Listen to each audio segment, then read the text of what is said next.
Teď máme teda problém se zvukem, neslyšíme vás.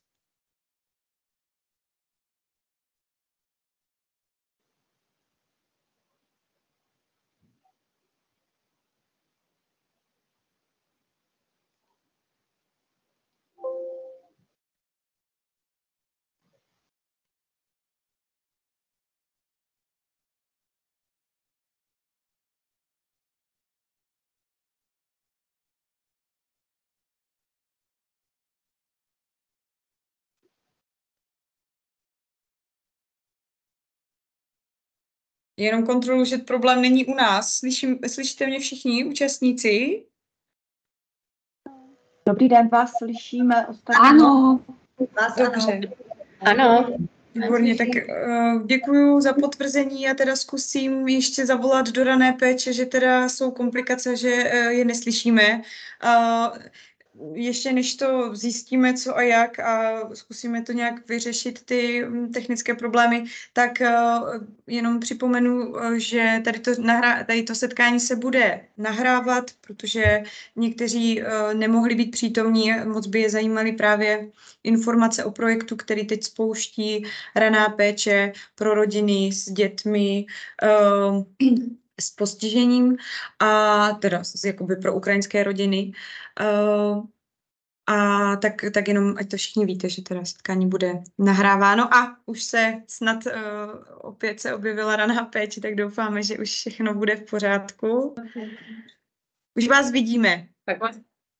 Tak my vás vidíme i slyšíme, takže moc se omlouváme za zdržení a za technické komplikace, ale už začínáme. Takže vítám vás všechny napříč Olomouckým krajem, chápu-li správně, protože vím, že tady máme i kolegy z Jesenicka, tak toho si moc vážím, že problematika rodin dětí s postižením vlastně zajímá celý Olomoucký kraj, takže jsem za to moc ráda, vítám všechny a moje jméno je Pavla Matyášová, jsem ředitelka pobočky v Olomouci, je to pobočka pro rodiny Olomouc, která vám potom v první fázi představí vlastně trošku to, co děláme, proč jsme se do nějakého projektu pustili, a to potom doplní moje kolegyně.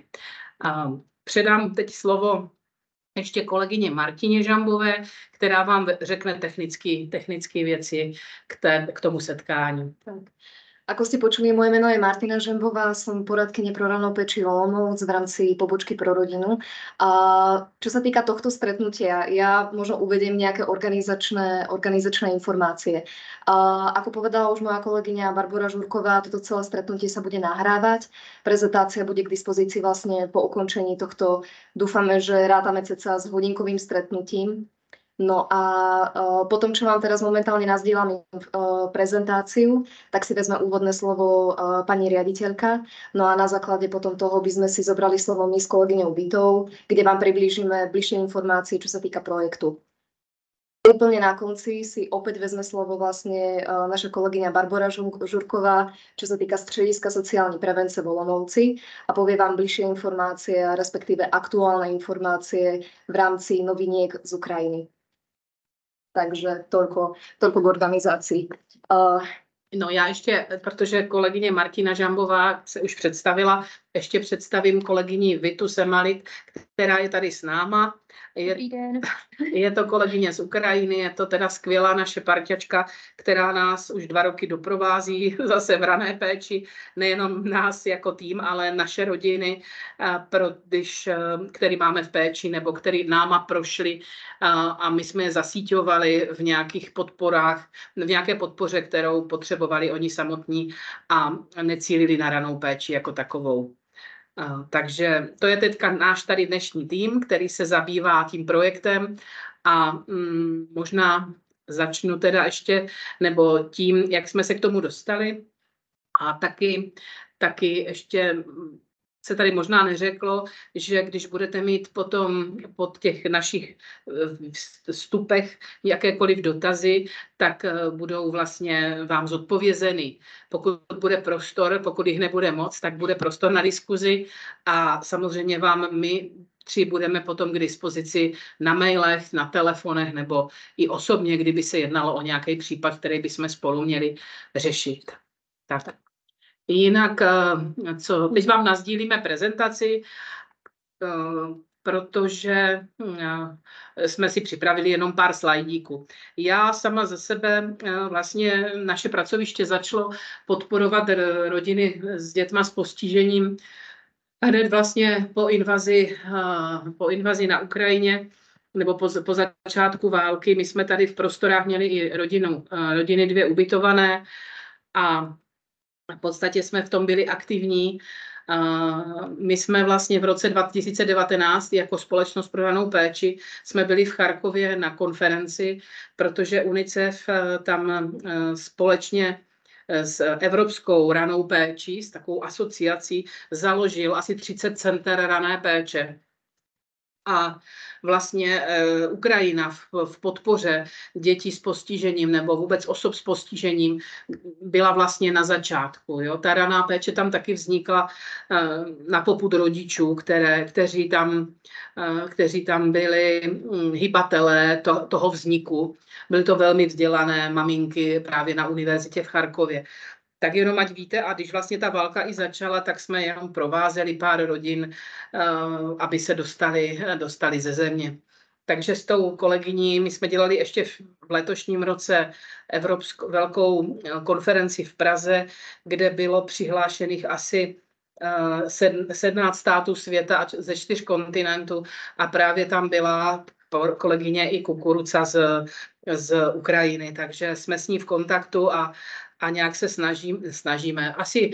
snažíme se do té míry, kdy ona chce pomoct, ale spíš ona funguje na té Ukrajině a tu podporu tam dává, ale raná péče je tam, nebo jakákoliv ty sociální služby jsou trošku neznámou pro rodiny s dětma s postižením, nebo takovou máme i teď zkušenost. My jsme provedli za tu dobu zhruba 18 rodin a z toho teď aktuálně máme v péči 6 rodin. 6 rodin máme teďka v rané péči. A po začátku projektu, kdy jsme teď cíleně se věnovali depistáži, vůbec aby se o nás vědělo, tak máme teď tři vlastně tři rodiny v rámci toho projektu ve spolupráci.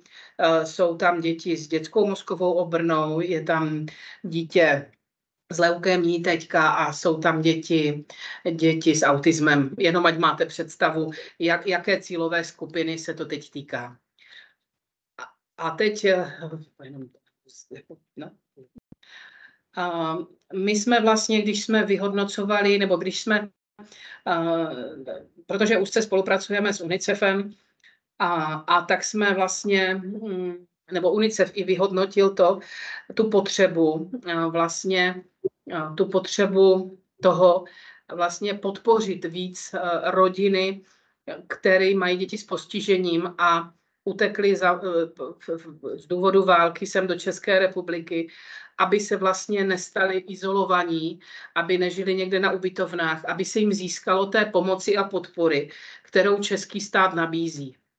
A proto vlastně UNICEF ve spolupráci s Abacusem, který nám ten projekt zafinancoval, jsme se domluvili na odpilotování vlastně takového prvního projektu, který teď realizujeme v Olomouckém kraji. To znamená, aby jsme našli a zkusili se dostat k těm rodinám s dětma s postižením a aby jsme jim nabídli tu pomoc.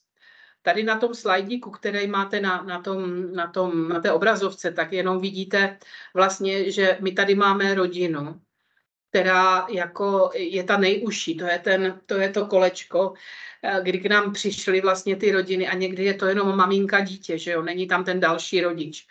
A my vlastně ta rodina, když sem přijde, tak to kolem vůbec nezná a nemá to vystavěné. A my tady ten projekt, jenom pro to vaše představení, je tady proto, aby jsme jim pomohli vystavět ten systém podpory kolem nich a aby jsme jim tu podporu nabídli. Co máme zkušenosti, tak jenom někdy ta jejich očekávání jsou trošku jiné, než Česká republika nabízí. A proto ta spolupráce je o lazení, o vyhodnocování každé konzultace, každé podpory z naší strany a i toho očekávání z jejich, že je to prostě otázka, je to prostě běh na delší trať a mnoho těch rodin, co nám prošlo rukama, jsou ve fázi, i když mají už velké děti, relativně velké, to znamená 5-6 let třeba už věku dítěte, tak ještě vůbec nejsou smíření s tou diagnózou, s tím, co to dítě jejich má, nebo jak na tom je a vlastně očekávají trošku nějaký zázrak nebo vyléčení nebo to, aby jsme jim pomohli, aby jako se vlastně to jejich dítě uzdravilo. Takže jsme v té fázi, že se snažíme samozřejmě i s pomocí Vity, co tu sedí vedle mě, tak se opravdu dostat k ním, aby a ladit ty jejich potřeby s tím, co my nabízíme. To jsou ty zkušenosti z rané péče, ale v tom našem projektu je raná péče do 7 let. V tom projektu budeme provázet děti i starší.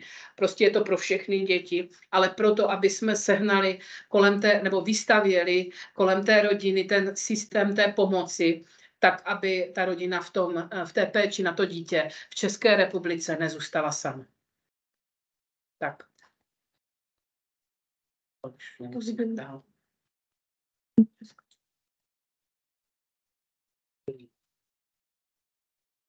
Tak, presne ako hovorila pani riaditeľka predtým, ja iba na ňu vlastne nadviažem. Práve kvôli tomuto je pre nás veľmi podstatné toto online stretnutie, tým, že ste tu vlastne z rôznych organizácií, z rôznych oblastí. Pre nás je veľmi podstatná tá multidisciplinarita v tom, že vlastne budeme môcť tú rodinu o to viacej vlastne podporiť, budeme môcť rozšíriť tie kompetencie a to, ako tá rodina sa bude môcť potom neskôr adaptovať ako do systému. Tuto iba poviem v rámci tej prevencie, ako čo nielen v rámci projektu, ale aj v rámci ranej péče robíme. Máme tam samozrejme, to je tá najzákladnejšia, taká tá okrajová, primárna, obecná prevencia, kde sa rozprávame presne o nejakom predchádzaní sociálnej izolácie, čo nie je iba pre české rodiny, ale primárne aj pre tie ukrajinské. Je to pre nás veľmi náročné nejakým spôsobom tie rodiny viacej socializovať, pretože sa boja, čo je samozrejme pochopiteľné potom, keď prídu vlastne úplne do cudzej krajiny, majú cudzí systém, je to proste veľmi pre nich náročné. Takisto nejaká prevencia rozpadu rodiny. Samozrejme sú veci, ktoré nemôžeme určite ovplyvniť, ale snažíme sa primárne, aby jednoducho tá rodina mala podporu nie len z okolia, ale samozrejme aj v rámci nej samotnej. Samozrejme potom máme tu nejakú sekundárnu prevenciu, aby sme naozaj podporili rodičov, čo sa týka rodičovských kompetencií, pretože samozrejme starostlivosť o dieťa so zdravotným alebo akýmkoľvek postihnutím je veľmi náročná. No a potrebujeme, aby tí rodičia sa cítili bezpečne nielen v rodine, ale aj potom, keď majú tú podporu v okolí. Prijatie inakosti dieťaťa, nejaké psychické zdravie rodiny, o ktoré nám to tu ide. No a potom samozrejme tá terciálna, alebo teda indikovaná prevencia. Rozprávame sa tu samozrejme o sociálnej inklúzii, aby tie deti sa teda vedeli adaptovať do toho českého systému, aby aj samozrejme ich súrodenci vlastne sa mohli adaptovať. Nejaká redukcia tých dôsledkov postihnutia, pretože český systém naozaj poskytuje maximálne množstvo teda podpory, nejakých informácií a samozrejme možno aj kompenzačných pomôcok, ktoré vlastne tomu dieťaťu vedia pomôcť v adaptácii na systém. No, tu už sa nejako načutol samotný vznik projektu. My to možno teraz s Vitou iba teda doplníme. Samozrejme, ako hovorila pani riaditeľka, spolupracujeme veľmi úzko s UNICEFom, ale nadviazali sme spoluprácu už aj s inými organizáciami. No a jedná sa o to, že vlastne UNICEF zistil, že existuje zrejme nejaký prepad týchto rodín v systéme. No a presne pre tento dôvod vznikol aj tento projekt. Snažíme sa nájsť tieto rodiny, snažíme sa im pomôcť, nejakým spôsobom zvýšiť informovanosť, ako český systém funguje, čo tu vlastne tým rodinám môžeme poskytnúť v rámci Českej republiky a snažíme sa byť takým premosťovateľom medzi tou rodinou a zároveň touto spoločnosťou, pretože vieme, že dôvera, čo sa týka aj ako Ukrajincov, ale aj kohokoľvek iného, je veľmi zásadná a dôležitá pre tento projekt. Každopádně i v tomhle projektu my si vlastně nacházíme i spolupráce s jinými organizacemi, které nám pomůžou té rodině pomoct. Totiž my nejenom hledáme přes ty organizace té rodiny, ale taky navazujeme nima spolupráci a získáváme i další informace, kde vlastně můžeme najít tu pomoc i od nich. Zabudla som inak povedať, k komu sa ešte nedostali naše letačky a plagátiky, tak pokojne nám dajte vedieť a my vám ich potom samozrejme zašleme v online verzii. Tak. Tu máme vlastne samotný cieľ projektu a to je teda, ako sme už predtým rozprávali, zaistiť rodičom detí s postihnutím, ktorí sa nachádzajú v obťažnej životnej situácii, dostatok informácií a podpory, aby vedeli nadviazať proste spoluprácu s ostatnými organizáciami, s ostatnými odborníkmi, aby sa nebáli oprieť o tento český systém, ale teda hlavne, aby sa v ňom trošku vyznali, aby sme im naozaj poskytli maximum, čo vieme v rámci českej spoločnosti.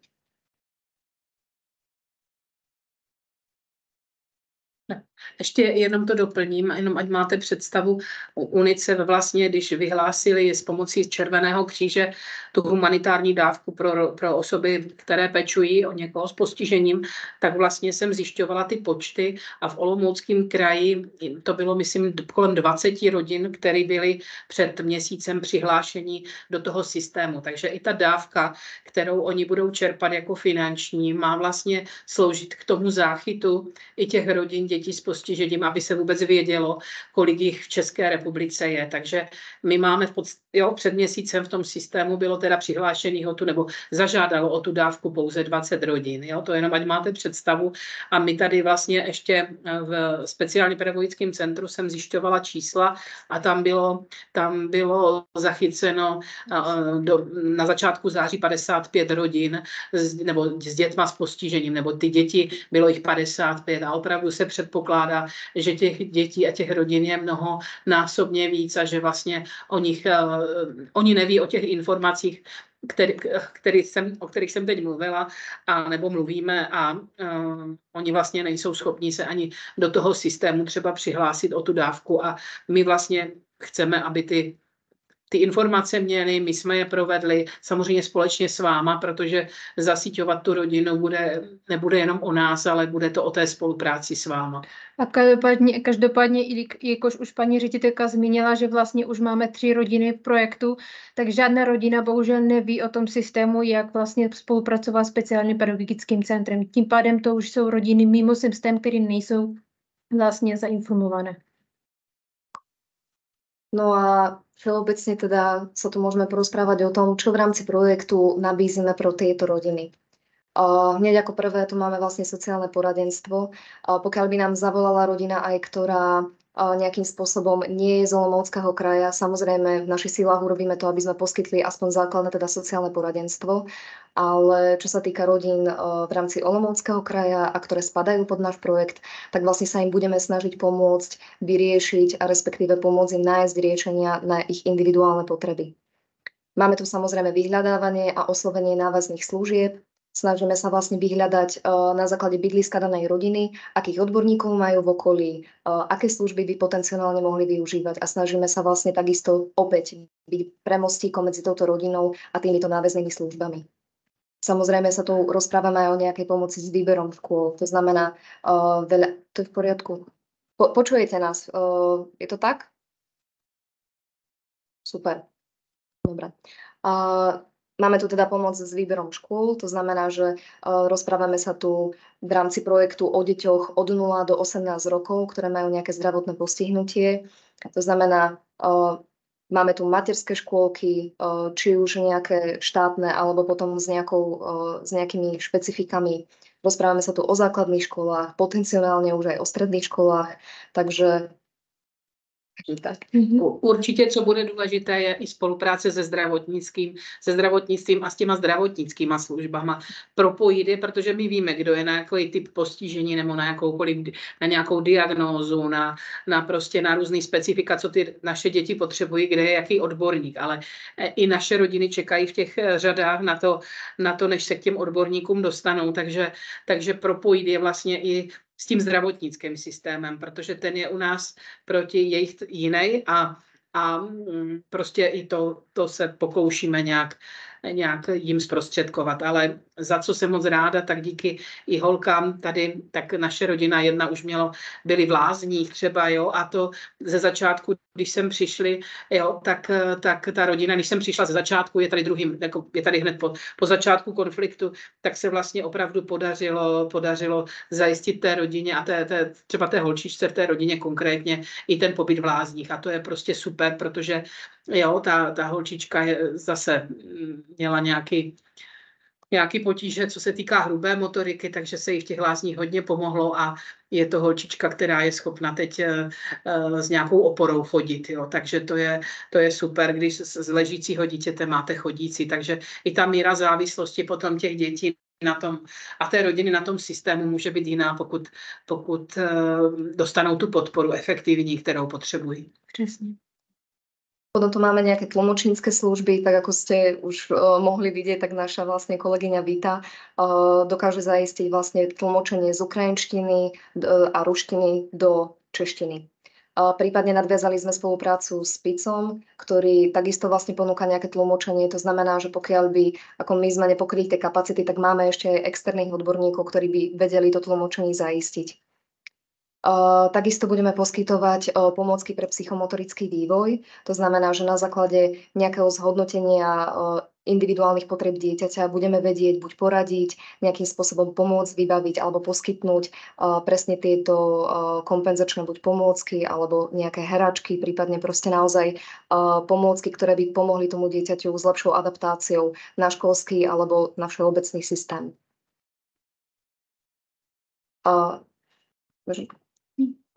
Takisto budeme zaisťovať, alebo sa posnažíme aspoň minimálne nájsť nejaké voľnočasové aktivity pre deti, pretože každé dieťa ako baví niečo iné a príde nám obrovská škoda, aby sa tie deti vlastne izolovali a nerozvíjali sa v talentoch, ktoré majú. Takže sa budeme snažiť tieto deti podporiť, aby využívali voľnočasové aktivity, ktoré vlastne Olomoucký kraj ponúka v rôznych organizáciách. No a takisto komunitní akce, čo sa týka rôznych iných organizácií, ale aj čo sa týka našich v rámci ranej péče, sa budeme snažiť vlastne požiadať akce pre celú rodinu. Tak. Tu je vlastne už ten priestor na diskusiu a na otázku. Čo tu možno ešte nezaznelo, je, že tento projekt vlastne bol spustený od září a pôsobí vlastne na 14 mesiacov.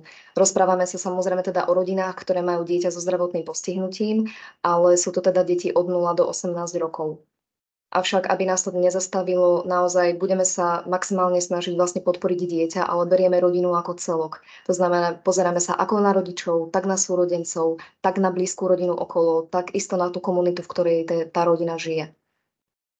A ten ještě projekt by měl sloužit vlastně odpilotování, jako k tomu, co se nám vlastně podaří, kam se nám podaří do té komunity rodin z Ukrajiny vlastně dostat. Jestli fakt těch rodin zajistíme nebo podpoříme jich hodně, tak myslím si, že je to takový, říkám, odpilotování prvního kraje, to jsme my Olomoucký.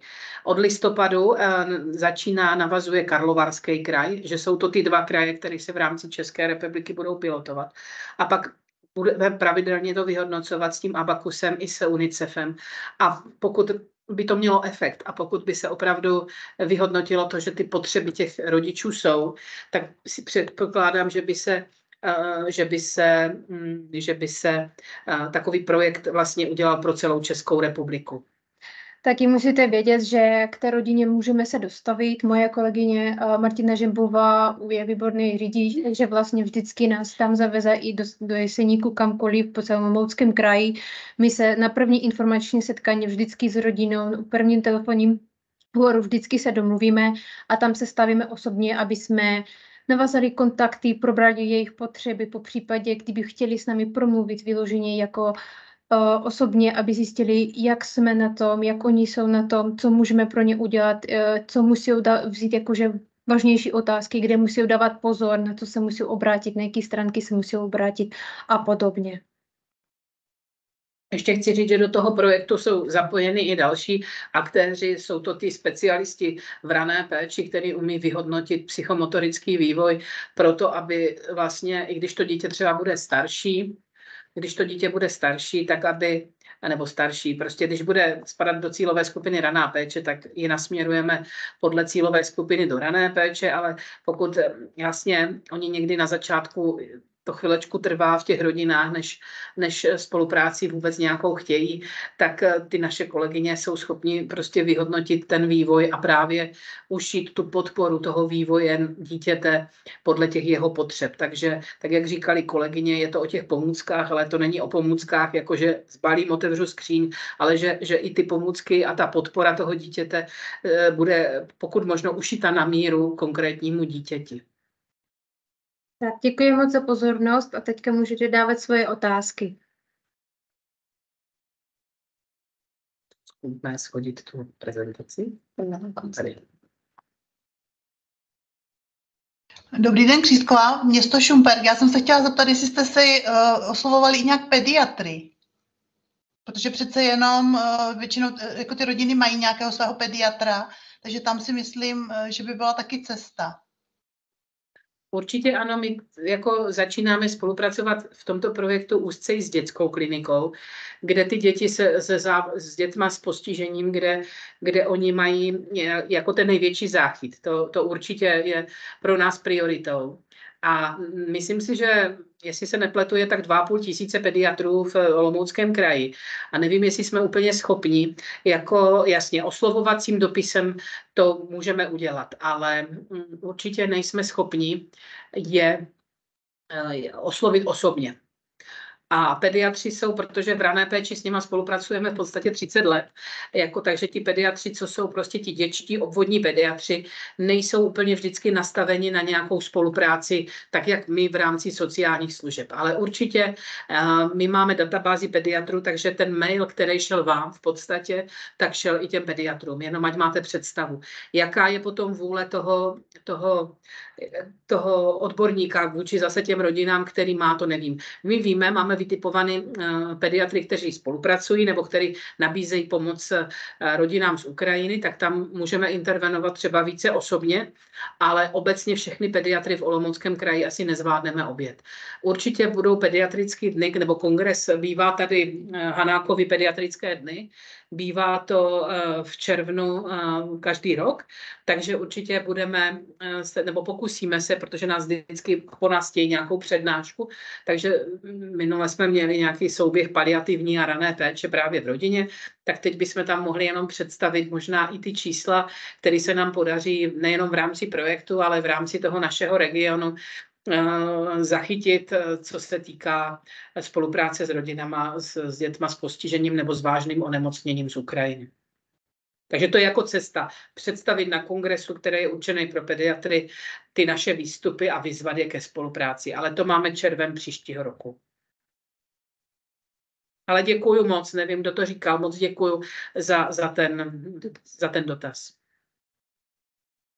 Ale spíš my teď od vás čekáme, když ty letáčky budete mít od nás, nebo ty informace. Zda byste vy ty informace mohli předat třeba rodinám, nebo pokud víte, že je máte ve službě, nebo někde prostě ve vašem místě bydliště, nevím, tak jestli byste vy mohli být tím propojovatelem mezi naší pomocí a těma rodinama. Hlásí se paní Viktoria Lukáč. Dobrý den, Člověk v tísni, Lukáč Viktoria. Prosím vás, potřebuju zeptat se, a máte nějakou psychologickou podporu pro rodiče takového dítěte, nebo máte nějakou databázi specialisty, jako pro maminku, tatínka? My tady máme jako my máme psycholožku svoji, kdy já nabízím jako těm rodinám a já ji platím v rámci projektu a ona tu pomoc může dát. Akorát se nám nedaří motivovat ty rodiny k tomu, aby k tomu psychologovi šli. To jenom říkám. A Vita mě tady doplní. Vlastně tady je problém i v tom, že vlastně ty rodiny nevěří jakoby i českému psychologovi v rámci toho, že je to jiná mentalita, nepochopí vlastně tu situaci, co se děje na Ukrajině, co ten rodič prožil a vlastně ta nedůvěra stejně tam bude.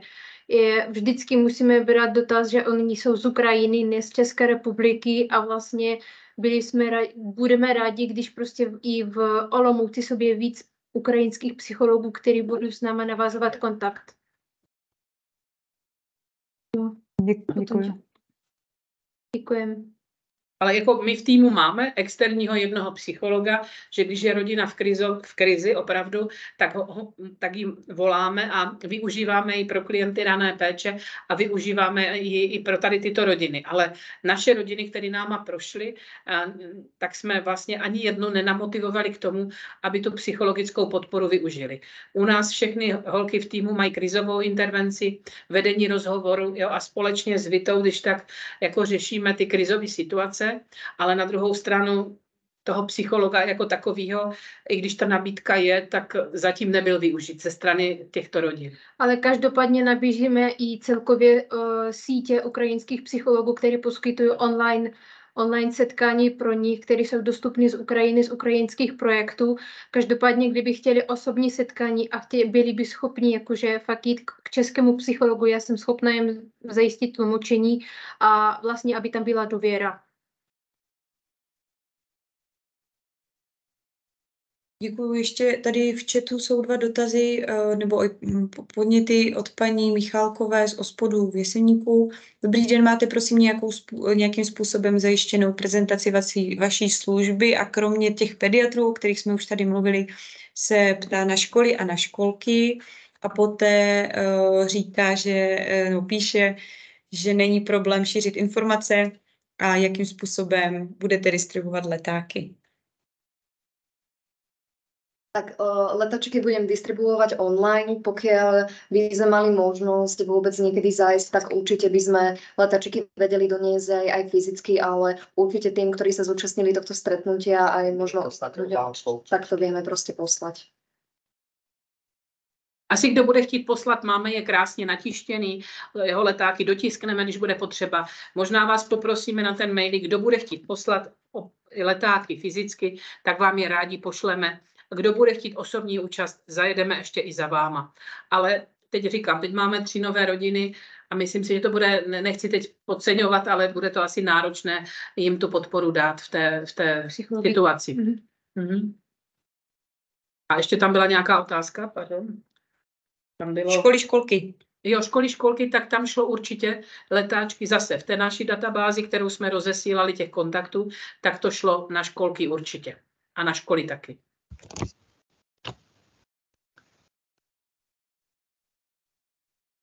A ještě tam byl nějaký dotaz jiný? Žádný jiný dotaz tady nevidím teďka. Jenom tady děkuji za odpověď, píše paní Michálková z OSPODu Jeseník. Jestli můžu, dobrý den. Já jsem Iveta Němcová ze Speciálně pedagogického centra v Prostějově. My spolupracujeme s Člověkem v tísni v Prostějově, pokud k nám přijde ukrajinské dítě. Vždycky se nám povedlo docela rychle najít klinického psychologa, který dítě ošetřil, zařadili jsme ho do školky a už vlastně občas se stalo, že jsme si i telefonovali s některýma kolegyňkama z rané péče, že máme třeba nějaké dítko očekávat, takže ta spolupráce funguje skvěle. Za letáčky budeme rádi, máme pár spojek, takže si je určitě nějak předáme a budeme šířit dál za nás. Super. Děkujeme. My taky.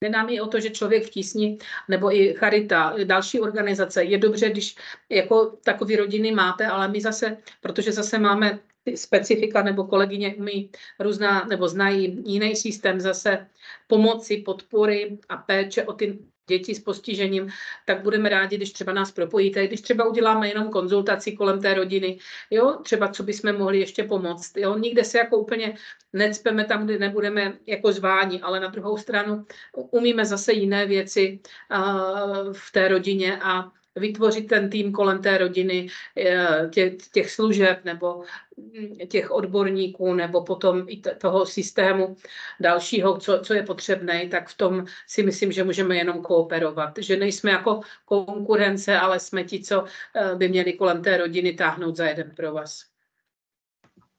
Že mám takovou zkušenost, že někdy jsou služby, a jsou to i zdravotnické služby, nebo i ty sociální, že jako jo, já jsem tam a nebo ta rodina je v péči u mě a vlastně já to všechno zvládnu, ale my sami víme, že zase jsou služby, které my využíváme pro ty naše rodiny, nebo jim doporučujeme, aby je využívali, protože to už není v naší dikci a nejsme na to dobří.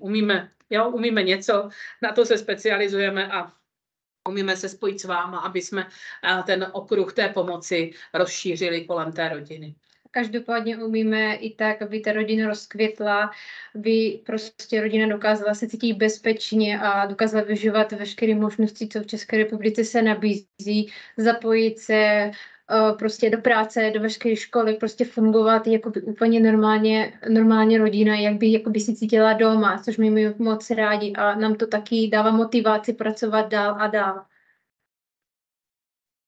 Ještě chci říct, že to paradigma té ukrajinské společnosti je prostě jiné a tím, jak ty rodiny sem k nám přišly, jak je máme trošku ochytaný v ruce, když to tak řeknu prakticky, tak jsou na tom jinak, jak ta naše společnost, jo? Že jsem takový kritik někdy i naší společnosti, ale teď ten rozdíl toho, jak ta rodina přijme dítě s postižením a přijela z Ukrajiny, tak je bez pomoci tam, v tom místě, tak je to prostě diametrální rozdíl mezi tím, jak přijme rodina dítě s postižením, když tu pomoc tady od nás nebo od dalších subjektů získá. Tak jenom chci říct, že to paradigma tam, opravdu ta společnost tam nebyla nastavená na tu pomoc, takže oni vlastně, ty rodiny z Ukrajiny i teprve jako se s tou pomocí seznamují. Jo? A v novém prostředí je to pro ně prostě náročné. No, je to chce to daleko delší čas, než ty naše rodiny, které v tom bezpečném prostředí jsou, když se jim a mají ten okruh rodiny kolem sebe, přátele, zdroje a stane se jim ta situace, že se jim takové dítě narodí. Takže opravdu sem přišli ze začátku, ty rodiny se bojí jezdit v tramvaji nebo vůbec cestovat autobusem, aby se k ním někdo škaredě třeba nechoval, protože mají zase nějakou zkušenost s těma dětma s postižením, že na ně není dobře nahlíženo v ukrajinské společnosti. I třeba s pomůckama, jo? My tady víme, co pro to dítě je nejlepší, ale oni chcou třeba krásný kočárek, ne ten rehabilitační, protože ten krásný nestigmatizuje to jejich dítě, že nějaký postižení má. Ono to sice potom vidět je, ale na dálku je to krásný kočárek, i když tomu dítěti se tam blbě sedí, je to úplně na prd z toho fyziognomického hlediska, ale z toho pohledu jejich je to důležitý, aby to bylo hezky, ne aby to bylo kvalitní ve prospěch toho dítěte. Takže je tam ještě dlouhá cesta za mě na to jejich přijetí nás, na to, aby my jsme přijeli je a na to aby vlastně pochopili tu míru té podpory a dokázali ji přijat. Ještě se hlásí Naďa Dočkalová. Člověka v tísni.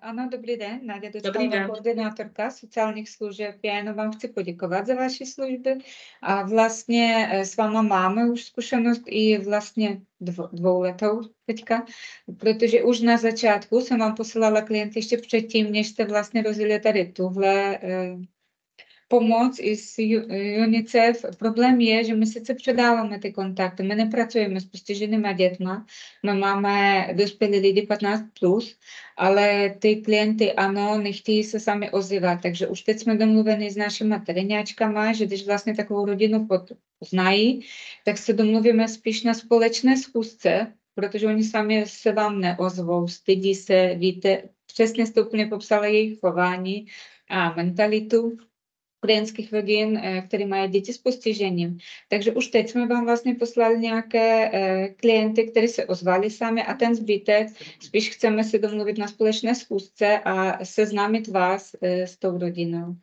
A už vlastně i z jiných okresů jsem za váma posílala, abyste vlastně předávali dál potom nějaké kontakty ve Zlíně a tak. Takže za nás děkuji. My taky moc vám děkujeme, že předáváte informace. Každopádně i od vás jsme dostali rodiny, které vlastně teďka už se na nás obrátili. Takže moc děkujeme i vám.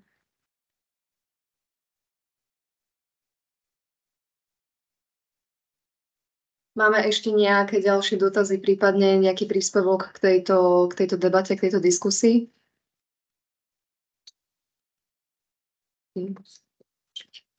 No, tak ja prípadne ešte opäť teda zopakujem. po ukončení tohto online stretnutia opäť rozpošlem v rámci online letáčiky, plagátiky v českej a v ukrajinskej verzii. A kto by mal ešte záujem, tak vlastne v rámci našich kontaktov mňa a Vity, tak vieme ešte prípadne doposlať, kto by proste potreboval a chcel. Každopádně nebojte se na nás, kolegyně, se obrátit, po případě chcete slyšet naši zkušenosti, nebo jak to se nám teďka vede, jak aktuálně se nás děje, kam se můžeme dostat, nebo po případě jste něco neslyšeli. Nebojte se na nás obrátit, vždycky rádi vám zodpovíme. Chceme vám předat co nejvíce, přiblížit ty informace, aby jsme mohli co nejvíce vlastně pomoct tím rodinám. Já teď vidím ještě, že se hlásí paní Rozehnalová z Žebříku. Dobrý den. Já jsem jenom chtěla reagovat tady na ten dotaz ohledně psychologické podpory pro rodiče z Ukrajiny, že my máme vlastně v organizaci zaměstnanou psycholožku Ukrajinku, která je pro děti a mládež a zároveň je schopna jakoby poskytnout tu psychosociální podporu i rodičům. Je to teda v Prostějově v Mozaice. Děkuji. Kdo by to měl spádově, nebo kdo by o někom viděl, určitě máme kapacity vlastně tady ty lidi jakoby podpořit. Děkujeme. A může ještě jenom se chci zeptat, mohla by ta paní psycholožka třeba vyjet i do terénu, kdyby bylo potřeba? Protože myslím si na jednu maminku, která má dítě s těžkým kombinovaným postižením, došlo k hypoxii po porodu, k těžké, a myslím si, že ona nedojede nikam. Jo? Ale kdyby někdo přijel třeba za ní, tak myslím si, že ta šance na to ji podpořit je větší. Tak se jenom ptám, jestli ten terén je možné i využít s ní. Jestli můžeme se s ní domluvit. Záleželo by to, kam by to až jako bylo, nebo jak by to bylo, ale ona má vlastně v rámci svého úvazku ambulantní poradnu a potom má i distanční poradenství.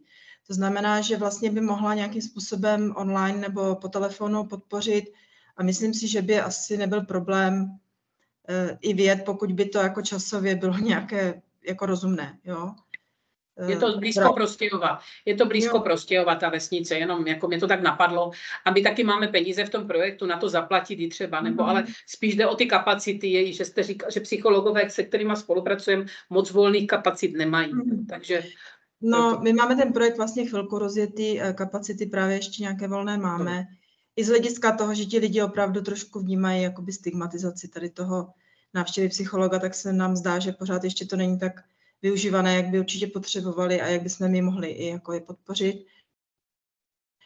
A prostě jsme ochotní, my teda takhle máme ten projekt na jakoby okres Prostějov a Konice, nebo ORP Prostějov a Konice, takže budeme radši jakoby za klienty, kteří do toho spadají, ale samozřejmě nebráníme se vlastně tu pomoc poskytnout i někomu jinému. Takže děkujeme moc krát. Můžeme se nějak kontaktovat a můžeme vlastně tu paní psycholožku nějak skontaktovat s tím vaším klientem nebo tak.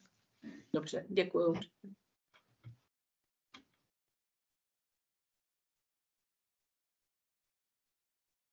Pokiaľ by to bolo už všetko, tak by som rada predala slovo vlastne Středisku sociální prevence, aby nám vlastne povedali aktualizáciu, čo sa týka v rámci českého systému a Ukrajiny. Dobrý den, moc krát děkuji za předání slova i za poutavou přednášku a představení projektu. Určitě se budeme těšit na další spolupráci a věřím, že vlastně z toho vašeho projektu a z těch služeb, které nabízíte, budeme dále čerpat. Já jsem Pavla Macečková, jsem tady za tým koordinace integrace uprchlíků z Ukrajiny v Olomouckém kraji. Spadáme, jak už paní poradkyně Žembová říkala, pod Středisko sociální prevence. A teďka vlastně toho závěrečného prostoru bych jenom krátce využila pro připomenutí jedné důležité informace, která se právě pojí s péčí o uprchlíky z Ukrajiny.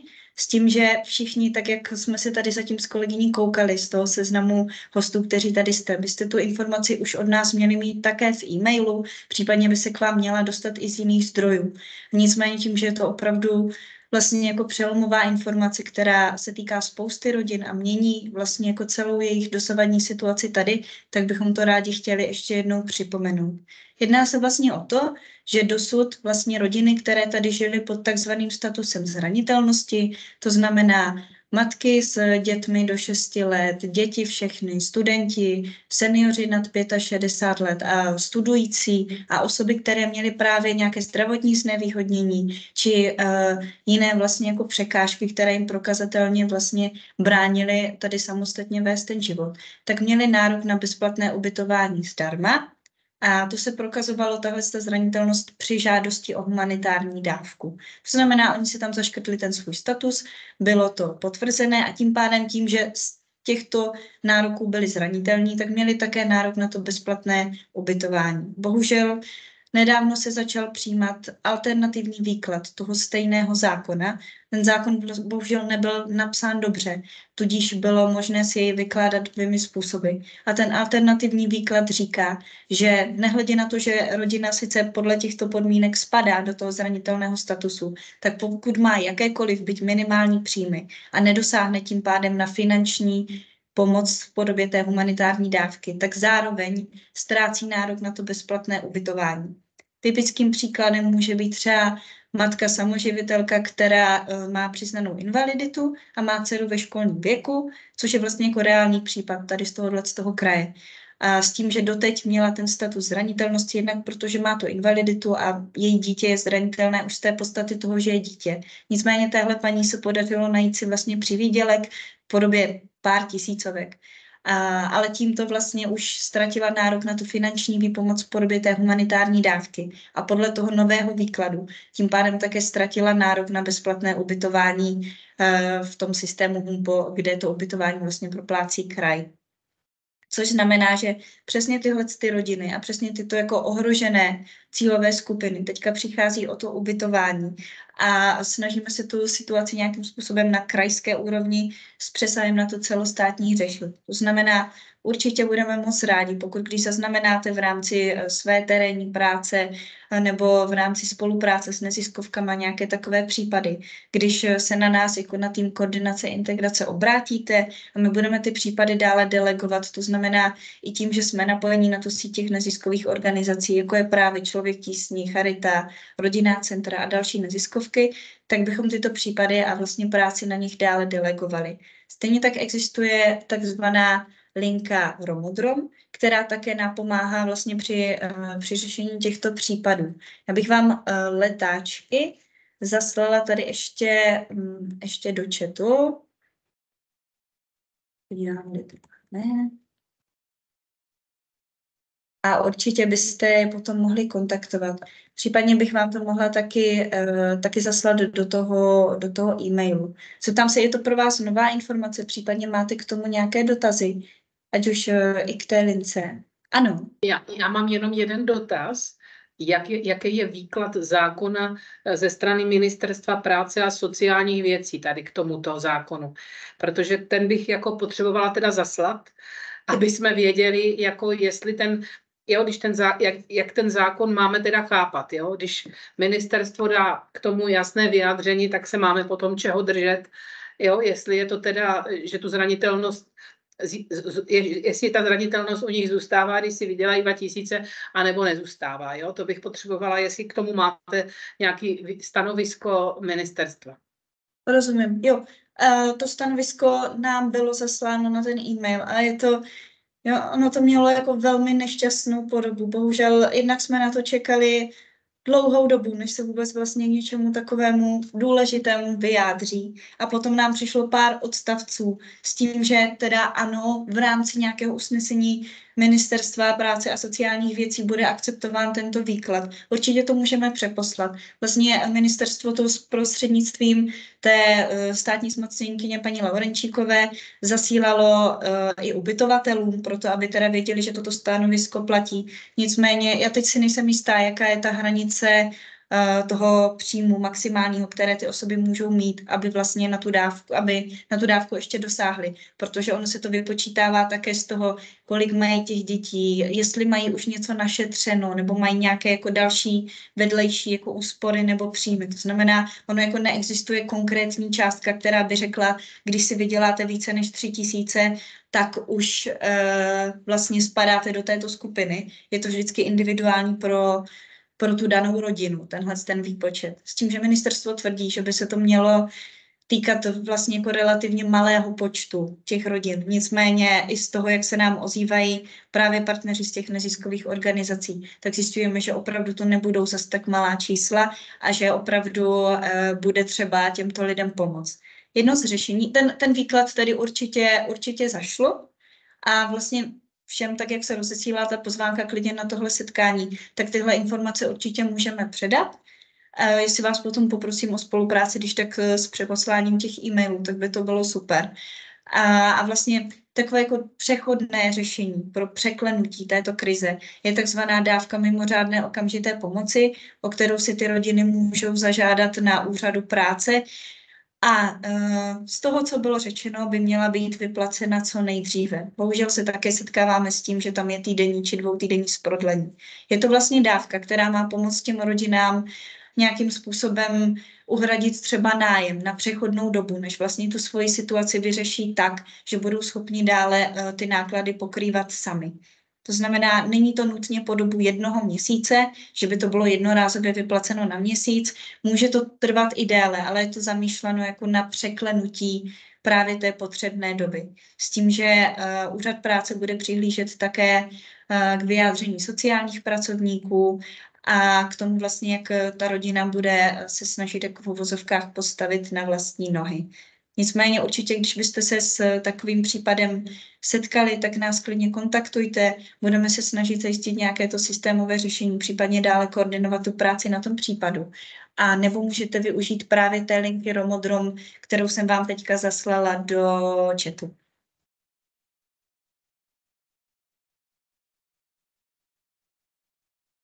Máte k tomu když tak ještě nějaké dotazy?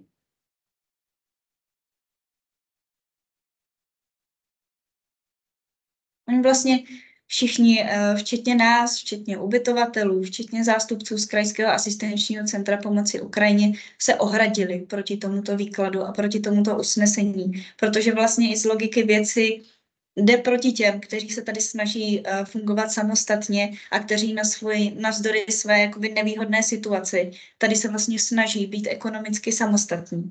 Vlastně jakoby z tohoto usnesení vyplývá, že je pro ty lidi výhodnější vlastně nedělat nic, být na té ubytovně a nechat jakoby ten stát, ať se jakoby stará o ně.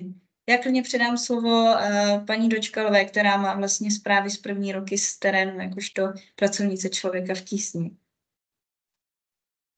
Já se spíš vás chci zeptat, máme hodně takových případů, které vlastně nebudou mít proplacený, ale ani nemají nárok pomalu na mopku a třeba jde o dítě, který studuje, pro mě je to dítě, když má 18 let, studuje oficiálně v České republice, má třeba jenom stipendium 7 000 a oni ho vyřadili z evidence, tak z čeho se má platit, když vlastně nájem bude třeba 8 500. A to není ojedinělý případ, toho je fakt teďka hodně a vůbec nevíme, z které strany jim začít pomáhat a co všechno vám psat a kolik takových lidí vlastně, co s něma dál.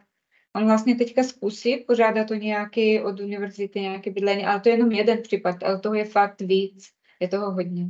Jo, přímo tyhle ty případy, co se týče toho stipendia, konkrétně tohohle z toho stipendia, už se množí velmi rychle a už jsou jako i na té celostátní úrovni, což znamená, oni slibují řešení v té podobě, že s příštím výkladem Lex Ukrajina, tuším ale, že až s tou 7, by vlastně tyhle ty případy jako pokryly lépe. Do té doby vlastně to, co můžeme udělat my a co bude jako podstatný, bude určitě sdružovat tyhle ty případy. A je můžeme vlastně předávat dál na tu celostátní úroveň. S tím, že oni slíbili, že k tomuto vlastně budou přihlížet, že se těmi jako případy budou zabývat a že nám budou odpovídat na to, jak vlastně máme hledat systémové řešení v těchto jako specifických případech. Protože oni ve výsledku, ačkoliv třeba za okresy to budou jednotky, tak za kraj už se dostaneme na desítky a za tu celostátní úroveň budeme prostě na stovkách. To znamená, že oni potřebují najít nějaké univerzální systémové řešení. S tím, že i pro ten monitoring těch případů, i pro tu další práci můžete klidně využít i tu naši e-mailovou adresu, kde nám to můžete zaslat. Já vám ji také teďka přiložím do chatu. Je to koordinace.ua@sspol.cz.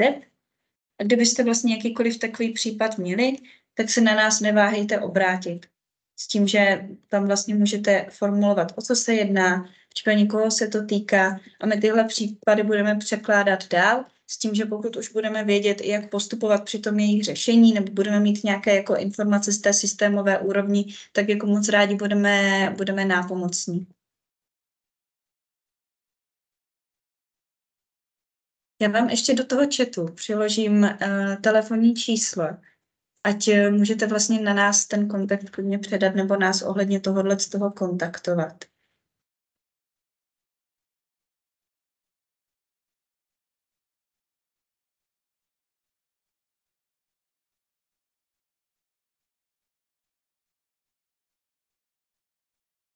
To jsou vlastně údaje. A ještě předám na paní vedoucí Barboru Žurkovou, která se bohužel musela odpojit dříve. Nicméně s mnohými z vás už jsme komunikovali a věřím, že budeme komunikovat i nadále. Tudíž vás opravdu vyzýváme, aby kdyby se takové případy objevily, tak ať v tom vlastně nezůstáváte sami a obrátíte se na nás s tím, že se vyskytly. Tak jo. Já se zeptám, jsou k tomu ještě za vás nějaké dotazy? Případně i komentáře, cokoliv. My tady, Dobře. takže děkujeme asi vám všem a nám všem za to propojení. Já mám nesmírnou radost, že nás tato cílová skupina propojila a že se budeme snažit my propojovat ještě osobněji k jednotlivým případům a hledat ta řešení, která jim pomůžou. Takže díky za to tady, že jste a my jsme připraveni se s váma a s rodinama spojit v to, aby jim tady bylo dobře a v té společnosti, aby nám to fungovalo. Takže díky moc a přeju hezký den. Také moc krát děkujeme, budeme se těšit na další spolupráci. Mějte se hezky. Nashledanou. Děkujeme. Nashledanou. Děkujeme. Nashledanou. Nashledanou. Shledanou.